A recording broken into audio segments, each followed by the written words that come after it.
பிசாசு செய்யற மிக முக்கியமான தந்திரத்துல என்ன ஒண்ணு அப்படின்னு கேட்டீங்கன்னு சொன்னா, இங்க இருக்கிறத பத்தி யோசிக்க வைக்கிறது. இங்க உங்களை பாவத்தை பத்தி அவன் யோசிக்க வைக்கல.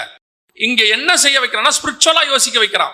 என்ன ஸ்பிரிச்சுவலா யோசிக்க வைக்கிறான்? நான் இன்னும் பரிசுத்தமாகணும், இன்னும் நான் நீதி செய்யணும். இப்படியே நான் யோசிச்சு இந்த பாவத்துல இருந்து விடுதலை ஆவது எப்படி, இதுல இருந்து நான் இதை ஜெயிக்கிறது எப்படின்னு இந்த நெகட்டிவான இந்த விஷயத்தை பத்தியே அதை ஜெயிக்கிறதுக்கே நான் யோசிச்சுட்டு இருக்கிறேன். இதை பத்தியே யோசிச்சு இப்ப நான் செய்யறது என்னவா இருக்கு அப்படின்னு கேட்டீங்கன்னா, ஹெவனை பத்தி யோசிக்கவே இல்லை.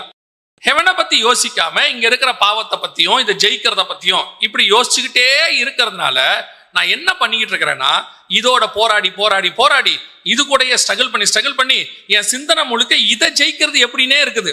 அப்படி இருக்கிறதுனால என்னால என்ன செய்ய முடியல, இதை ஜெயிக்கவும் முடியல.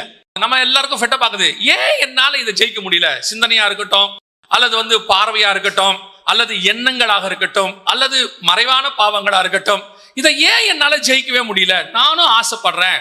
சில நேரத்துல நீங்க உபவாச ஜெபம் கூட இருப்பீங்க, அல்லது சில நேரத்துல நீங்க அதுக்காக கொஞ்சம் வைராகியமா இருப்பீங்க. ஆனாலும் ஒரு இடத்துல ஒரு வீழ்ச்சி. Very simple. இதோட சாவி எங்க இருக்குன்னா, நீங்க இது கூட நின்று இது கூட போராடிக்கிட்டே இருந்தீங்கன்னா கடைசி வரைக்கும் என்ன செய்வீங்க? போராடிக்கிட்டே தான் இருப்பீங்க. இதை ஜெயிக்கிறதுக்கு ஒரே ஒரு வழிதான் இருக்கு. கீழானவைகள் அல்ல, மேலானவைகளையே நோக்குங்கள். நான் பரலோகத்துக்குரியதை பார்க்க ஆரம்பித்த பிறகு இதை பத்தின எண்ணம் எனக்கு என்ன செய்யாது? வராது.